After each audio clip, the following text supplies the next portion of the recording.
In this video, I will show you how to superscript on Canva. So unfortunately, you can't superscript on Canva, but I will show you how to do it. Okay, so as you can see, I'm logged into my Canva account over here. And if I want to superscript, first and foremost, I'll come to create design over here. When I come to create design, I'll just come to doc over here.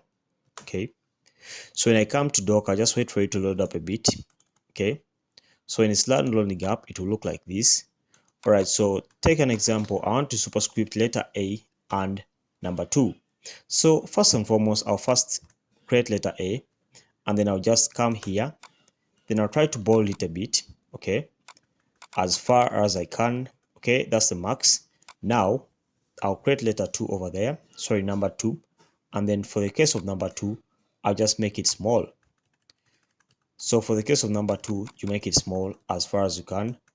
Okay, let me just type in the size. I just come here at number 6. Okay, 6 is too small. I'll choose like 18. Okay, and 18 is a bit better. And that's it, guys. So guys, if you found value in this video, ensure to like and subscribe to our YouTube channel. Until next time, we shall meet once again.